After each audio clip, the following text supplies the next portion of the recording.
From the beginning of time, man has always had a pursuit of the best quality of life possible. That quality of life is not possible without resources. The form of resources we have accumulated has changed over time from cowrie shells, state-controlled money, precious metals, real estate, and stocks and bonds. Over the past 100 years, the world has been dominated by the US dollar and its reserves. But everything that has a beginning also has an end. A new financial revolution is upon us with the emergence of a digital economy. The way we earn, spend, and accumulate resources is fundamentally changing. A new asset has appeared that the wealthy have overlooked. Bitcoin has become the best performing asset of the past decade by far. With only 21 million ever in existence, there are more millionaires and billionaires in the world today than there are Bitcoin. Just by holding 0.25 Bitcoin today will put you in the top 1% asset holders in the world in the next 5 to 10 years. If you had invested $100,000 in Bitcoin in 2013, today it will be worth more than $15 million. Bitcoin billionaire Raoul Pal says, Bitcoin's performance is so dominant and so all-encompassing that it is going to suck in every single asset narrative dry and spit it out. Never before in my career have I seen a trade so dominant that holding any other assets makes almost no sense. This is not an industry you can afford to ignore. If you want to remain in business, then you must adapt. Are you offering services in Bitcoin? Are you accepting payments with digital currencies? Have you adopted blockchain technology? Blockbuster Video at one point was the most dominant video service in the world. They had the opportunity to be part of Netflix, but they ignored the changing technology. Where is Blockbuster today? Where will you be tomorrow?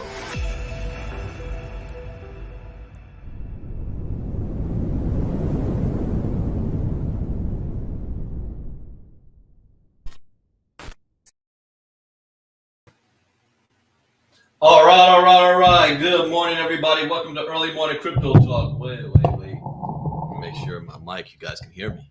And get a little closer. Super Bowl has come and gone. All right, just want to do a mic check. So I had everything moved around in here. So you guys can hear me. Type Y in the chat box. Just want to make sure I'm coming through very, very clear. It is a brand new week. 7 days left until the next 5-day challenge. 1 week from today. So go ahead and type your name in the chat box. As a disclaimer, I'm not a licensed financial advisor to be giving financial advice. I read the news, give my opinion, share a suggestion, and it is up to you to make an informed, intelligent decision on which direction you want to move into. So I see we have Van Hairston from New Jersey.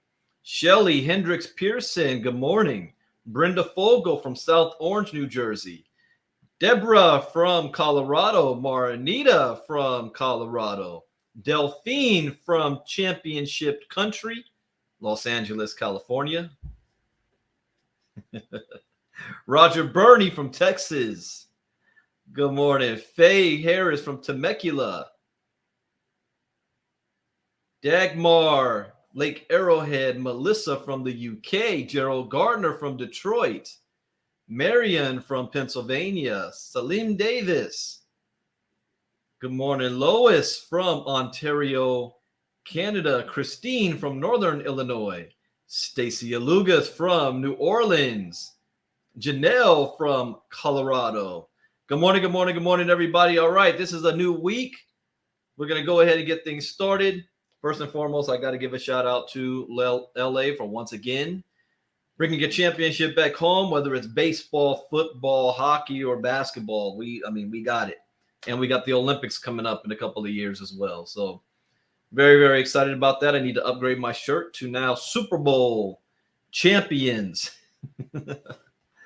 All right. So let's take a quick look at what's going on in the world of crypto.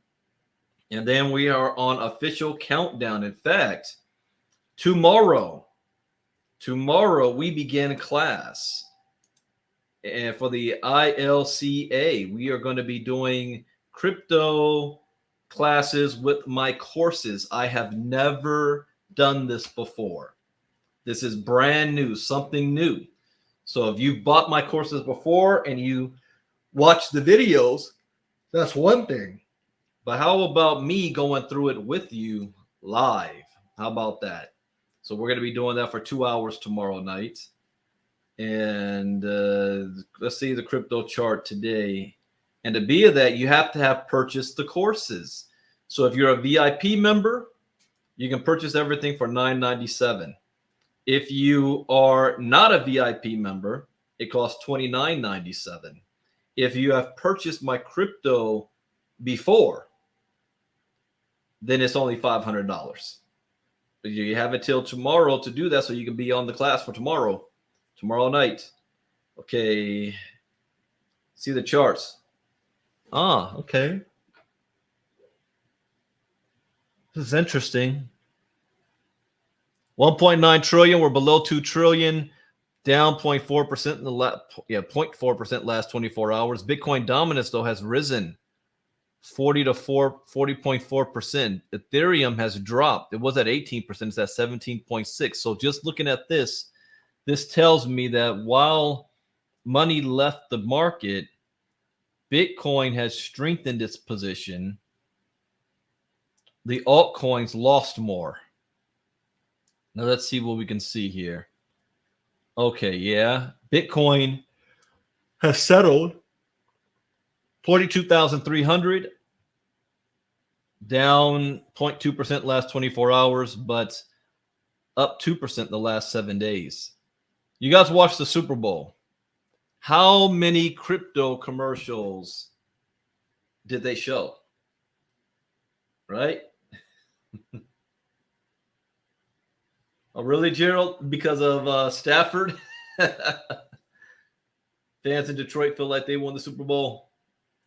How many commercials were this all about crypto? It's like every other commercial had to do something with crypto. Mass adoption is coming. Ethereum down 3% last 7 days, but 0.5%.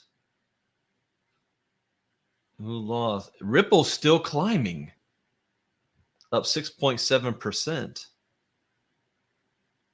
Cardano's down 2.6%.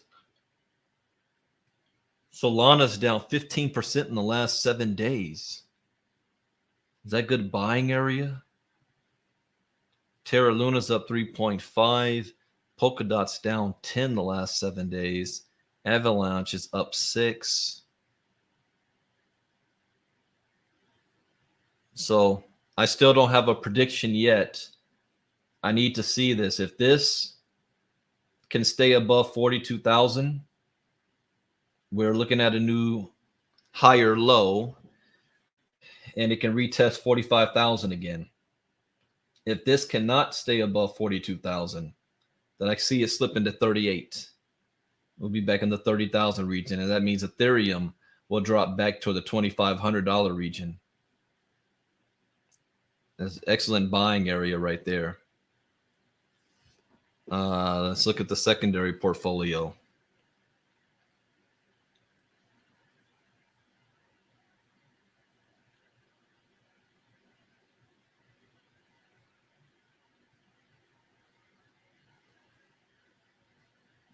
Okay, our crypto.com app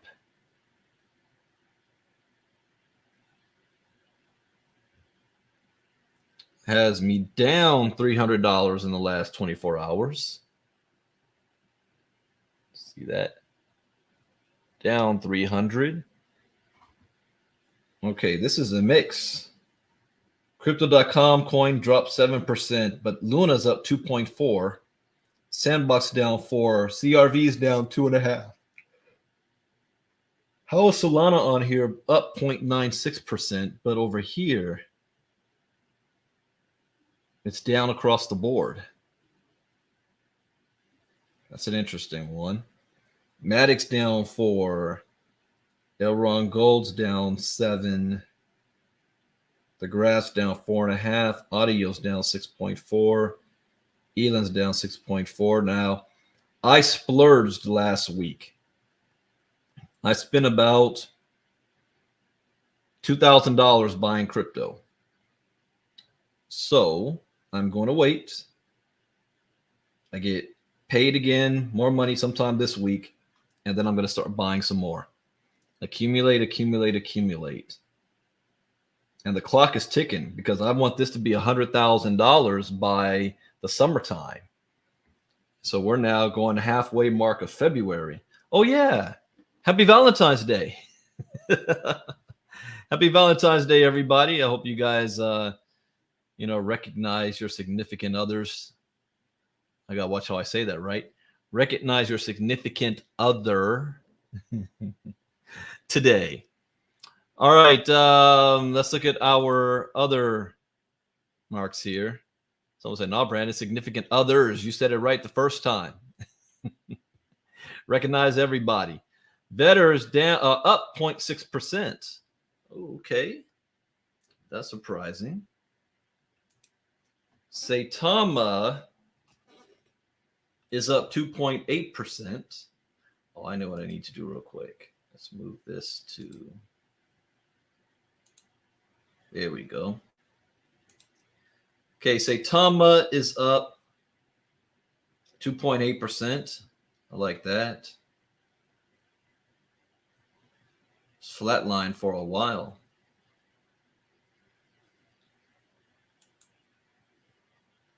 Wakanda is up 1% right there.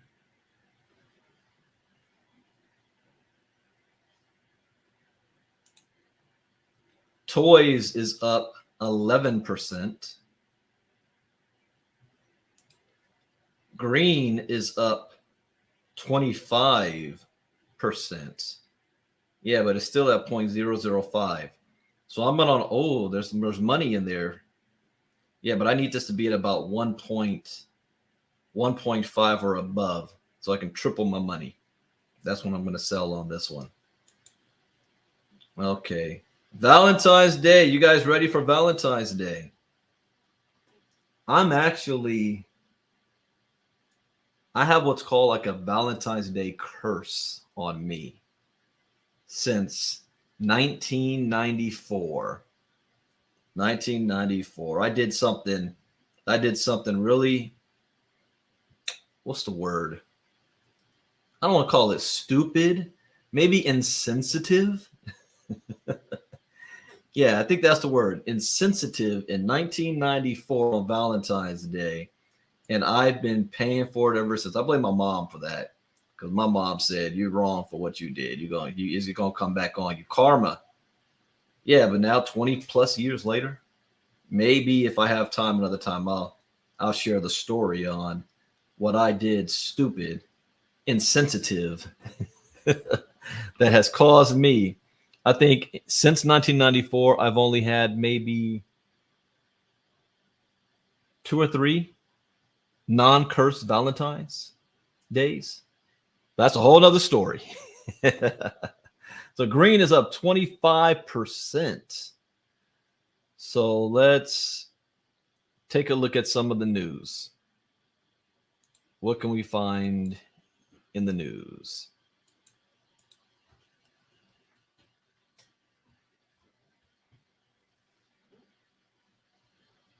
What is that, Joe? What's like being in the stadium? I've never been.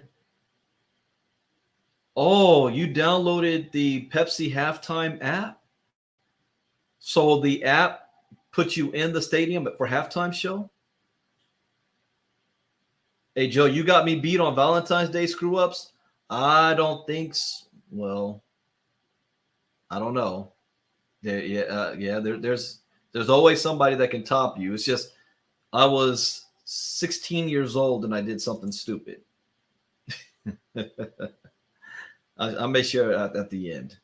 You guys got some Valentine's Day horror stories?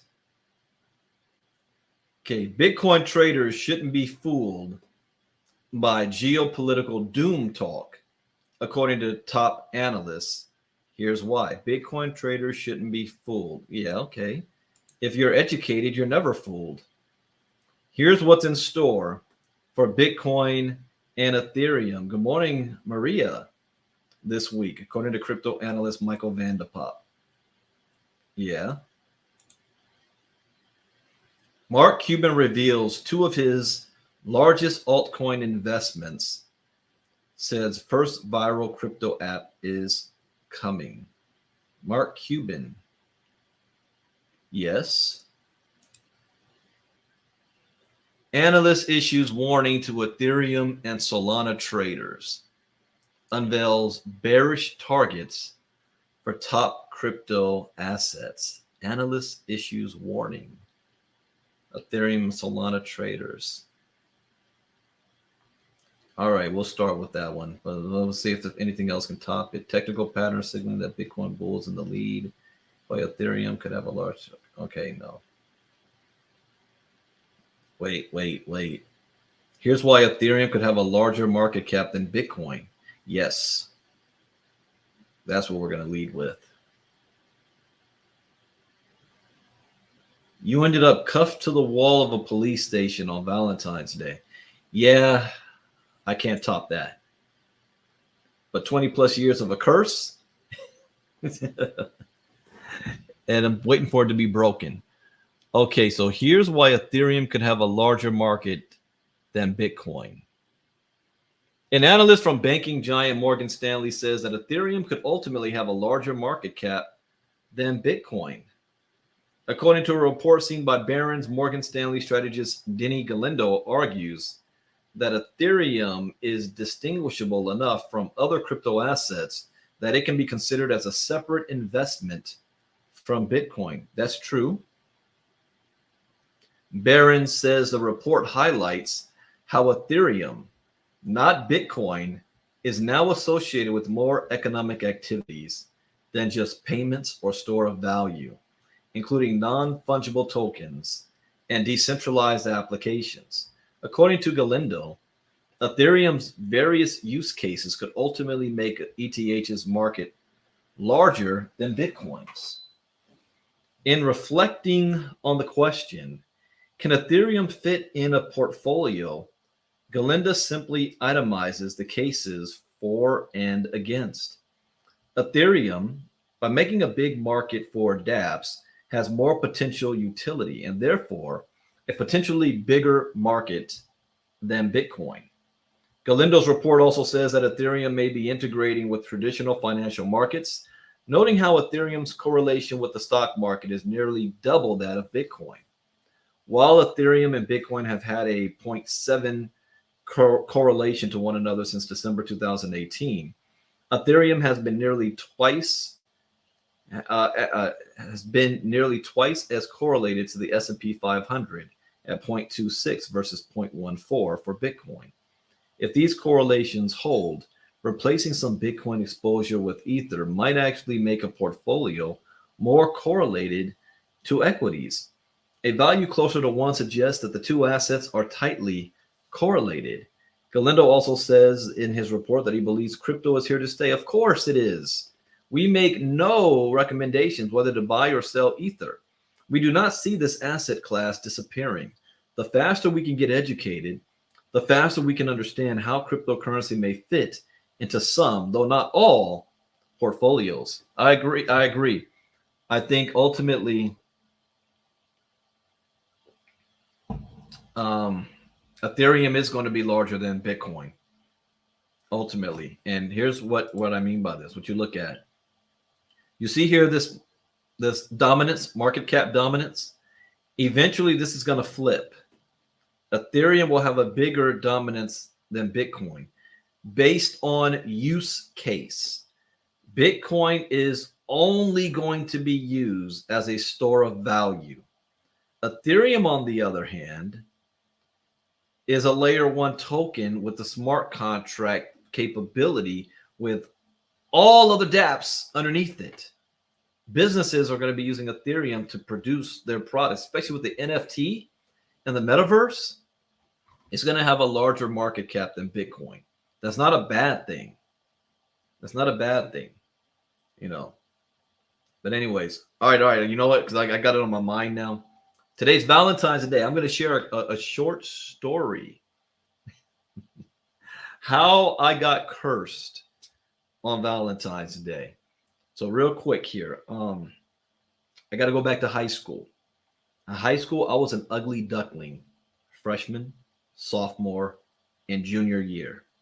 My 14-year-old son right now is a freshman in high school, and he's bigger than I was, taller than I was. I think I was as a freshman 5'4". I think as a freshman, 5'4", skinny as a twig. But my 14-year-old is thick, and he is 5'10" at 14. I didn't reach 5'10" until my junior year in high school. So he's got 2 years ahead of me. And then I hit 6 feet my senior year. But it was at the end of my junior year. So by the time my junior year, if you guys follow me on Facebook, I got a picture there that shows the transformation from junior year to senior year. It was like Urkel. Remember Urkel? Urkel and Stefan. That was a transformation. I was not recognizable when I came back to school my senior year. And I was getting dissed all through high school. I couldn't get a girl to save my life. And I went to an all-boy Catholic high school. So my senior year, people thought that I was a new student, like an exchange student or something, especially the girls from the other schools. I grew like 5 inches and got contact lenses, styled my hair, and all that good stuff. And all of a sudden, the girls started liking me, and I took full advantage of that. I went to an all-boys school, Damien High School in Inland Empire, California. And all of the public schools, I had a girlfriend at every single one, right? So Valentine's Day, 1994, a couple of weeks before, my dad came to me and said, "Do you need any money for Valentine's stuff?" And I was like, "Wait, what are you talking about? Money for what?" He said, "Do you want to get anybody any, Valentine's Day gifts?" I had never done this before. Since elementary school where we would write cards and stuff for your friends in class. I didn't know. I was like, nah, wasn't even in my thought process. And then the day before Valentine's Day, my senior year, I got out of school at like 11 o'clock in the morning. And me and my friends would drive around to the other high schools for lunchtime and mess with our girlfriends. And I was in the car with my best friend, and we're driving. And instead of going to the school, he stops off at a flower shop, goes in and picks up. He had an order of a whole bouquet of flowers and teddy bears for his girlfriend. Her name was Jenny. I was like, "What are you doing?" He was like, "Valentine's Day." And he was like, "What'd you get?" Now, I had a main girlfriend at the time. I got to watch out because sometimes she'd be hopping on here. I had a main girlfriend at the time, my high school sweetheart. And her name was Alexis. And he said, "What'd you get, Alexis?"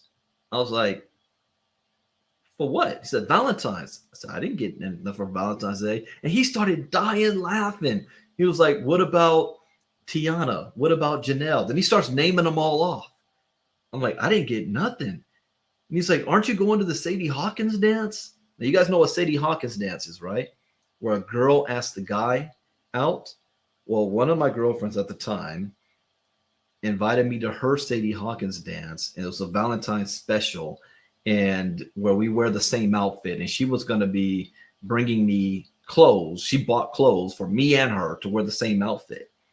And when we got to my house, I was sweating. I was like, "Oh man, I didn't do anything for Valentine's Day. I don't have any money." My dad offered and I said no. And Janelle shows up and she brought a whole bunch of Valentine's gifts. Cologne, my favorite cologne, a bass tape, because I was all into bass back then, a whole bunch of flowers, a whole bunch of candy, clothes. She did it up. It was a lot. And my little brother was there too, and he saw all the stuff laid out on the table. And I got a grand idea after she left. This is where I messed up. I arranged to have all those gifts that was given to me to be given to my other girls at the other schools including my main girlfriend at the time. And I kept the stuff I liked, like my base tape, my cologne, and a couple of clothes. And my brother, unbeknown to me, yes, regifting. My brother had talked to my mom that one of my girls stopped by with all this stuff for me, and he told her. So by the time my mom came home, she's looking, she's like, "Where's all the stuff?" And I showed her what I kept. And she was like, "Yeah, but where's the rest of it?" And I said, "Oh, I had it sent to, my girls, blah, blah, blah, blah, blah." And the look on my dad's face was priceless. It was both, he had a look of like he was proud, he was impressed, and then he was fearful of my life at the same time. But he had a big smile on his face and like, "No, you didn't." My mom flipped out. She was like, "No, you didn't. You mean to tell me instead of you getting gifts for the girl, you had another girl who got you stuff and you sent that to other girls?" And me, I was clueless. I'm like, I don't see what the problem is. Janelle's happy because she got me all the stuff. My other girls are happy because they think I got them something. I'm happy because I'm keeping what I have. I'm going to the dance with Janelle. What's the problem? Where's the harm? Where's the foul? And that was my mess up, that I didn't even realize that I messed up. And my mom, now my mom from our family's from, down south, Louisiana, New Orleans and Baton Rouge and Shreveport, Cajuns. My mom was like, "Karma's going to come and get you. You're wrong for that. Karma's going to get you." I'm like, "Mom, you should be on my side." She's like, "I'm a woman." How do you think it makes them feel? I'm like, as long as they don't find out, there's not going to be a problem. Right?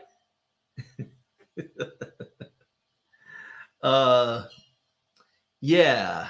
And ever since, something or another has always gone wrong on Valentine's Day. Ever since. I think I've only had maybe 2 or 3 since 1994. One of the most embarrassing was me getting stood up on Valentine's Day after I made dinner, candlelight, all that stuff, and I sat there by myself all night.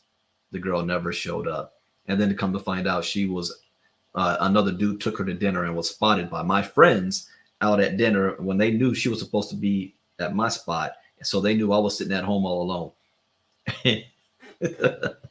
There's many different stories like that. Karma. All right. Enough of the side story. There's a whole lot more details I'm leaving out, but that's just the gist of it. What I did. 16 years old. All right. Anyways, let's go on to the next article. Bitcoin traders shouldn't be fooled by geopolitical doom talk. Oh, and my mom blamed my dad for that too. She told my dad, "You created a little monster." My dad taught me a trick in high school. No, I'm not going to say nothing like that publicly now. Anyways, Bitcoin traders shouldn't be fooled by geopolitical doom talk. Now, if you guys are educated in crypto, you should never be fooled by any type of doom talk.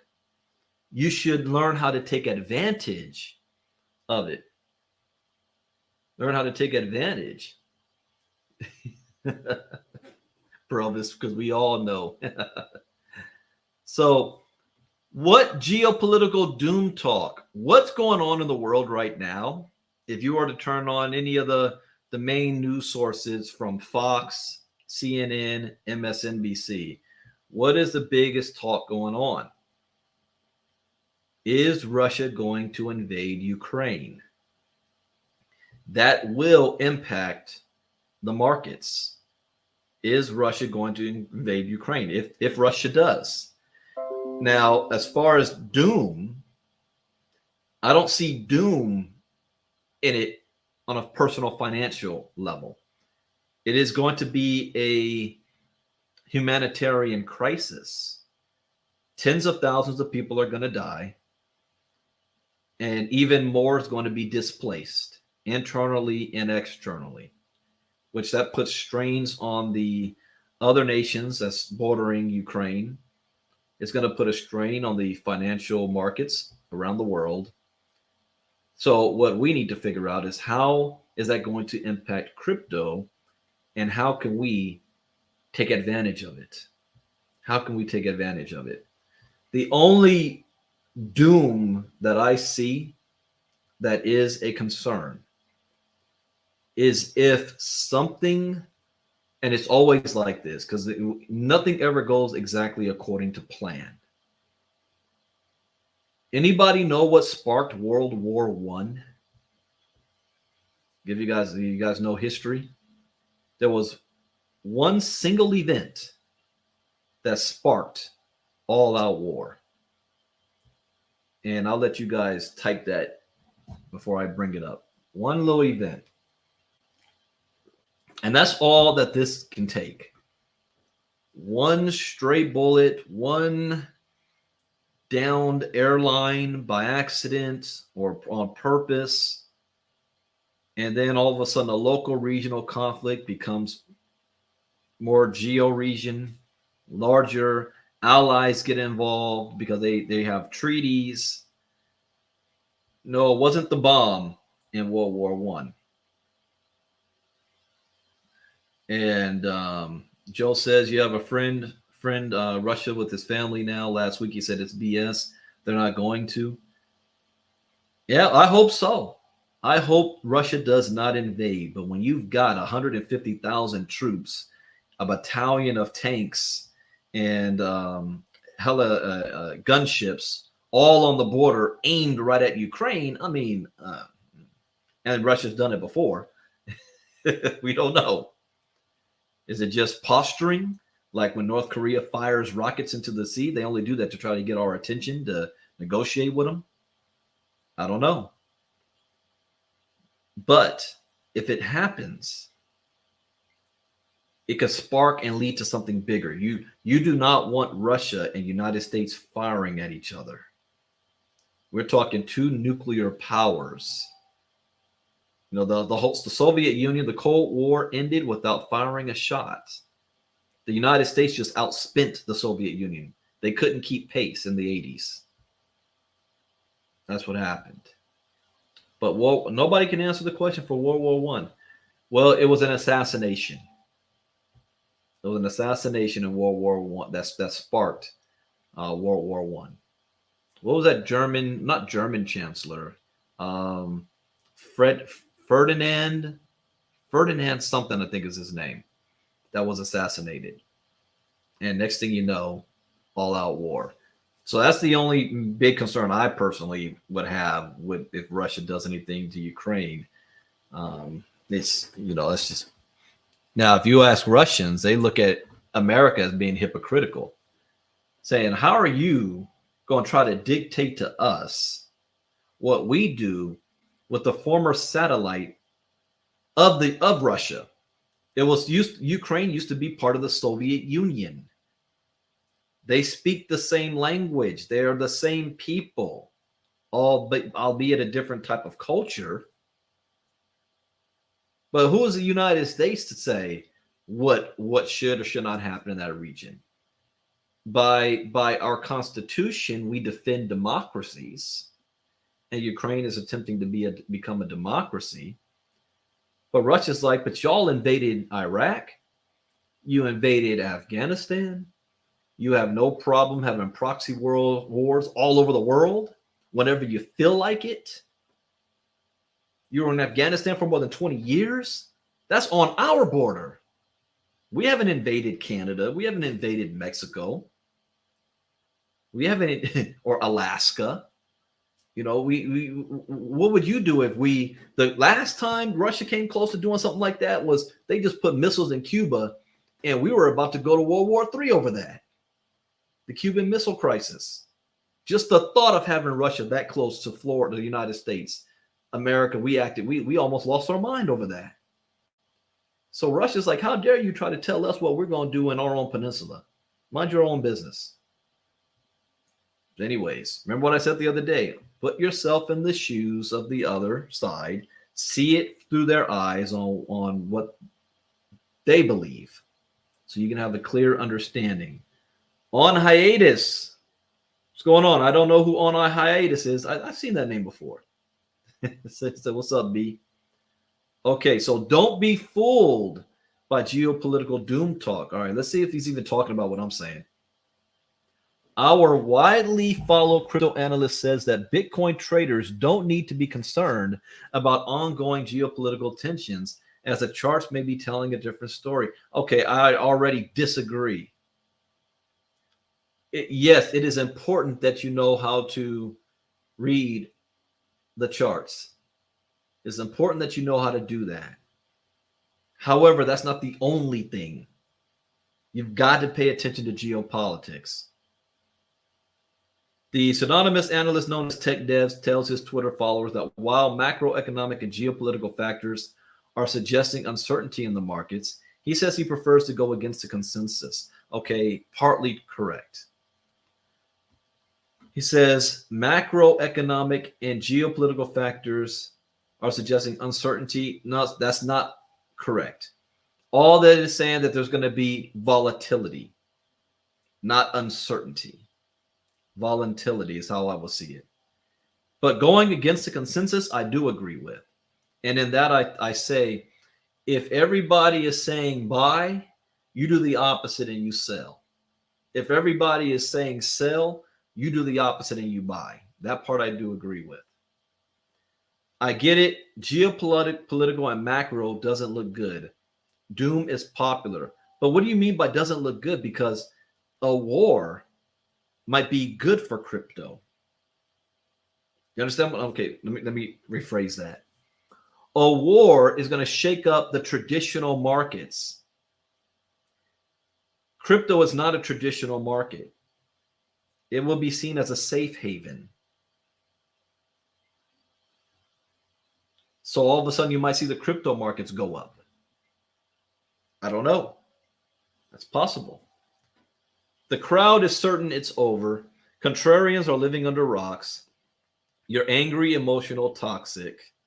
The charts tell me we're going a lot higher. That I agree with. I think we are, especially because you don't. To support his thesis, the crypto analyst points out several indicators signaling a Bitcoin bull run is on the horizon. I agree with that as well. I just don't know when.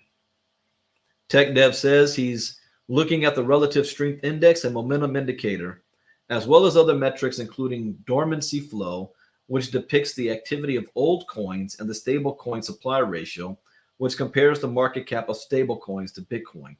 According to the crypto analyst, these technical indicators suggest that Bitcoin is likely at the tail end of a year-long corrective period. Why Bitcoin has not impulsed since early 2021, wave symmetry, declining value, tops at blue with price below cents, corrective RSI, dormancy flow down plus near bottom, SSR oscillator down plus near bottom. We're ending a year plus correction, not starting one. I do agree with that, but not because of all of this chart. You're forgetting something else. Politics, COVID, high inflation, rumors of war. I mean, all of that has a huge impact because it's impacting human behavior. And the charts can't always predict random human behavior. That's just my opinion.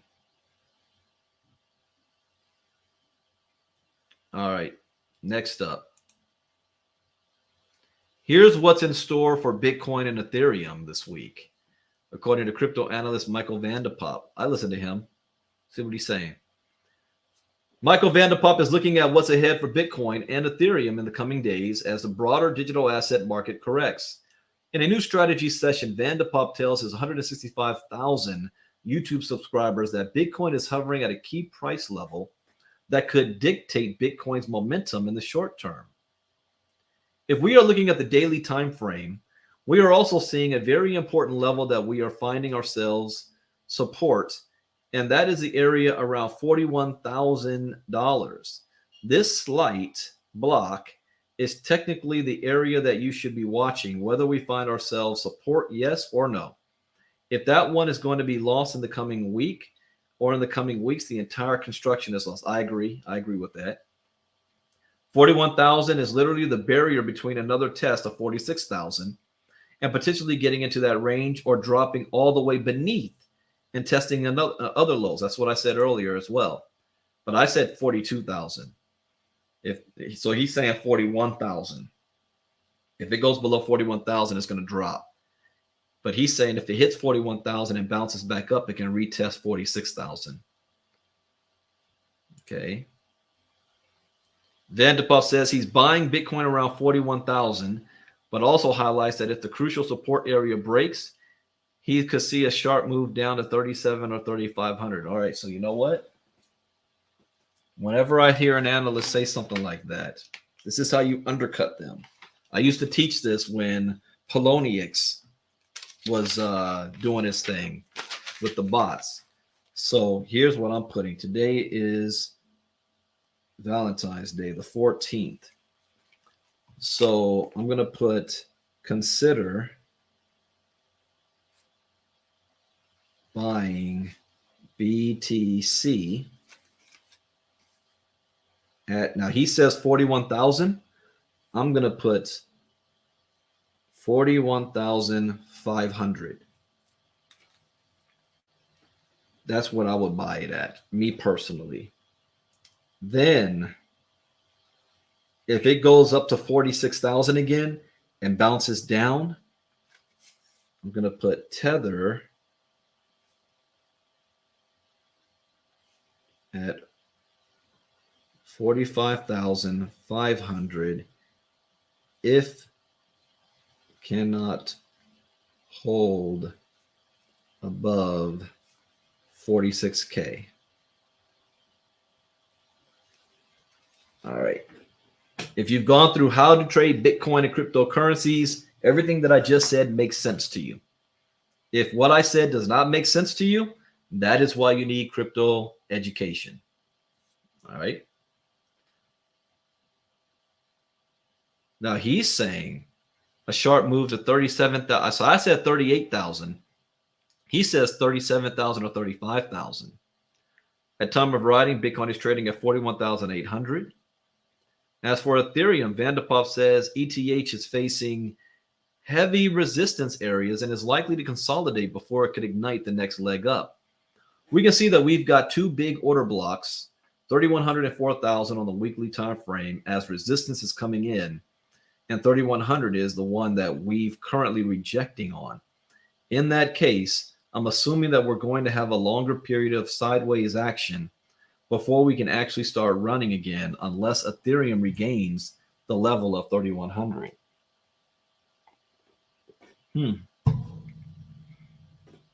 So same thing with, I don't need to make a note on this. I know if Ethereum drops to 2,500, I'm buying a lot. If it drops to 2,500, and right now it's at 2,900. Okay, Mark Cuban reveals two of his largest altcoin investments. What's funny about this, it wasn't too long ago Mark Cuban was talking bad about crypto, and now he's the go-to expert. He says first viral crypto app is coming. First viral crypto app. What are you talking about? What do you think crypto.com is? Is that not viral yet? No, it's not actually. They did spend $700 million to be on the Staples Center. Crypto.com arena. So what is Mark Cuban talking about here? Billionaire entrepreneur and Shark Tank star Mark Cuban says he's heavily invested in two popular altcoins while waiting for the first viral crypto app to emerge. In a new interview with Crypto Banter, Cuban says that he owns a lot of Ethereum. Yeah, a lot. You see that? And Matic, due to their strong use cases. Bitcoin's a great store of value, but Ethereum and Polygon that I both own a lot of, you can start to see the. Now, isn't this what I said earlier when we read the charts and we talked about Ethereum flipping on Bitcoin and being the bigger market cap and why? Said Bitcoin is a store of value and Ethereum has layer one utility. Now, you don't need to believe me. You can believe billionaire Mark Cuban said the exact same thing. He says that Bitcoin's a great store of value. Ding. Ethereum has a lot of utility. Ding. I said the same thing. You're starting to see more and more applications pop up there, and we'll see what happens with Ethereum 2.0 in terms of gas fees. And I think Polygon has done a great job, and you've got other blockchains trying to do the same thing. Ethereum is the leading smart contract platform, while Matic is a layer 2 scaling solution designed to enable the wide-scale adoption of decentralized apps, dApps, on the Ethereum blockchain. The billionaire also says that he's on the lookout for the first ever crypto-based application that will be a big hit for mainstream consumers. So I wonder if he's thinking in the terms of a Facebook style app. Is he thinking of a gaming style app? Or is he thinking of a wallet type app? All the blockchains are kind of in a death war, trying to get users and applications. And I think whoever comes up with applications where just somebody walking down the street in Miami can say, oh yeah, I use that. Just like Instagram. Okay, so he said it. Just like Instagram. So he's looking for the first blockchain-based social media platform that's going to end up like Facebook. So what the internet did for MySpace and Facebook, the blockchain is going to do as well. I think it's going to be in the metaverse space first. Metaverse space, meaning, and this is why Facebook is attempting to do what they're doing. They want to ultimately, what's his name? Mark Zuckerberg wants to create an interactive Facebook experience using VR technology and the blockchain. Meta. That's his ultimate goal. However, I think it's going to be somebody new because people love the latest, greatest thing. You know, there's no reason why MySpace couldn't have continued to dominate, but Facebook came out and did it better. So I think that's going to happen. There's going to be a new player coming out with the blockchain. Everybody's going to be using it. What gets humans' attentions the most? Sex and violence. Is there a third? Sex, violence, and social gatherings based around that. Facebook was started as a way for guys to rate women, who's hot and who's not in college. You know, it was sexual. So this will be, whoever's got that idea in mind, this will be interesting to see where this goes. He says, at the beginning, there's rock and roll music, money. At the beginning, what the hell is Instagram? And then everybody got it. It went viral. We haven't gotten that first viral mainstream crypto-based application yet. We will. That's what I'm looking for in terms of investments. Me too. My goal, again, is I need to have that investment portfolio. You want to become a crypto billionaire? I like that, Marnita. It's called SocialFi. SocialFi. Oh, Joe, so about GTA gaming. There's going to be some games that's going to make GTA look like child's play in the future. I mean, they're making GTA 6. GTA 6 better come with it because the way Rockstar Games works, it'll be another 10 years before they have another version. And competition's on their heels with this, with the new gaming engines and metaverse stuff. So he's right. If you want to become a crypto millionaire, you can build a crypto portfolio with altcoins. If you want to become a crypto billionaire, you need to invest in businesses that's taking advantage of blockchain technology before they explode. And that's what he's talking about. So I know I'm on the right path. I want to do the same thing. Find that next platform that's going to blow up on blockchain.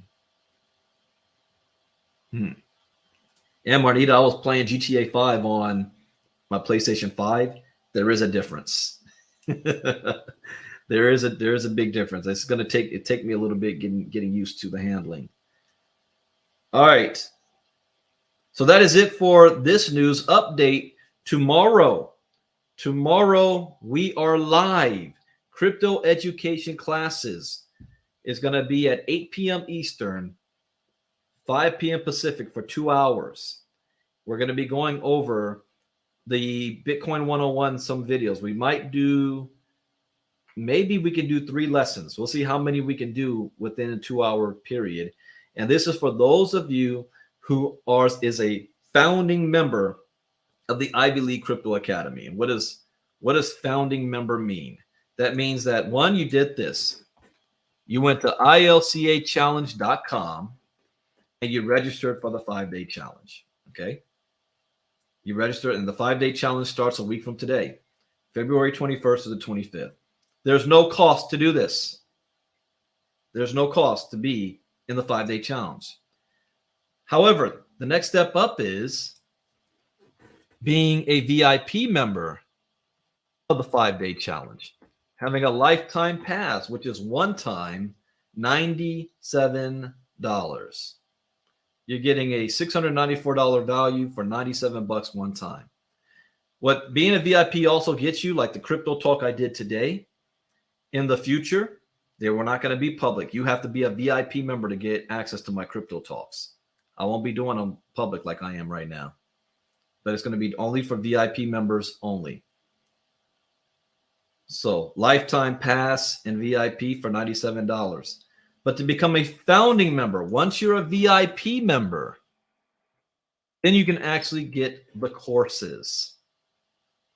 And the website should be going live either late tonight or sometime tomorrow, right before the classes begin.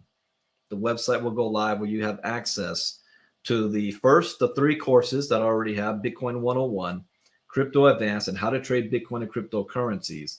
I just finished another 15 videos on the Internet of Things. Well, I finished the lesson. I haven't recorded them yet, but the lesson's already done, and the PDF files and all that stuff. So that's going to be the Internet of Things. And then I still have 45 more videos to do on DeFi, NFTs, and Metaverse. And I will have all of that done. I have to put a clock on myself by the end of March. All of those will be done. So you're going to have access to all of that. Regular price is $29.97. Ooh, at VIP we get more stories. Yes. I like to make it fun. I mean, this is you're not in a formal classroom where everybody's got their suits all buttoned up high. We're people. We're human. We have experiences, and you know me by now. I like to talk and share stories. That's one thing that I learned. One major skill set, if you want to have success in direct selling, one major skill set is the ability to share your story and share stories. And I teach by sharing stories. So yeah, oh yeah, especially late nights. We do late night crypto talks. Ooh, you never know what you're going to get from me. So if you're a VIP member, then for $9.97, you're going to get all of the courses. Also, you're going to get a free vacation for 2 days. If you upgrade to the $9.97, you're going to get a free vacation for 2 days. You want to do this ASAP because the first class starts tomorrow. And if you say, can I make payments on that? If I can't afford the $9.97 up front. Well, yeah, we have different payment plans. You can do $400 for 3 months or $550 over 2 months. And you're an ILCA founding member. Those of you who have purchased my crypto courses before, whether directly from me with 3-Course Crypto or any of my clients, Learning Crypto, WCL, Cryptogenics, Crypto Global, Coinbit Pro, what was it, iCoin Pro? I think it's Coinbit Pro. Then I'm cutting this price in half, and you only pay $500 one time. $500 one time, and you get all this. But you have to send me a private message because I know who has my courses and who doesn't. Another reason why I'm also going to be doing live is because I know how people are. And it's human nature. When you spend money and you buy something, you kind of think, all right, I'm in, I got it. But most people that have bought the crypto education still have not gone through the crypto education. They haven't gone through it. See, analytics, we're able to see, I'll give you an example as well. The 5-day challenge from last month, we sent you guys who was VIP the recordings. I'm able to tell who actually has opened them and gone through them. So I know who's getting educated and who's not, who's just buying to buy and who's actually using it. So a lot of times people like to have their hand held with them. And I'm the same way. The reason why I do crypto talks in the morning is not to be entertaining for you guys. Not even that I'm educating you guys. It is my learning hour. I begin my day by reading, by learning, because I'm constantly educating myself on this space. And if I did not have the camera on and go live, I procrastinate. I would probably be busy doing something else right now. Or I would be sitting here trying to read the charts and I have the TV on at the same time, or I have music, or my wife is saying something, or the kids are doing something. I'm always distracted and I wouldn't be looking at this the way I need to. So knowing that you guys are watching me is forcing me to go through these processes. So because of that, I'm going to be doing live training of the videos. Just like the Bitcoin white paper. If you haven't read the white paper, I recorded myself reading it so you can actually just listen to it in the background. So tomorrow night, if you are a founding member, you will probably be getting an email with the link for tomorrow night's starting. So it's going to be every Tuesday and Thursday night, except the week of the 5-day challenge. So if I look at my calendar right now, for example, so tomorrow's the 15th and the 17th, 8 p.m. Eastern. Then next week is the 5-day challenge. Then I won't be back again until March 1st and March 3rd. Also next week, I'm going to be in Houston. Oh, yeah. Friday the 25th through Sunday the 27th. Okay. So then the following week, we begin our classes again. March 1st is Tuesday. So Monday's the 28th. All right. All right, do payroll then. All right, so that is it, guys. You want to, and I gave you a sneak peek. What was that, Saturday night? I showed off some things of what's coming with the Ivy League Crypto Academy. You can also have the opportunity to become Crypto Coach Certified through the Ivy League Crypto Academy. Crypto Coach Certified. And how can you do that? Well, again, I know who's going through the education. Okay.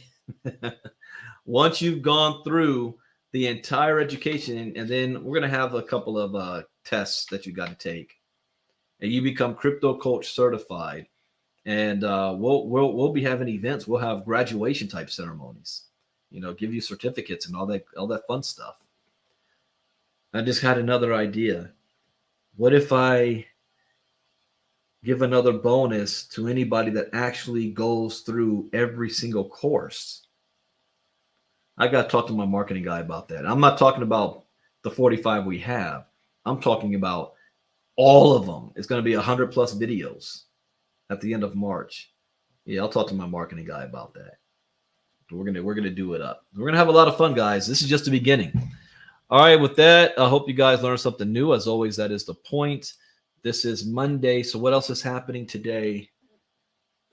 Monday.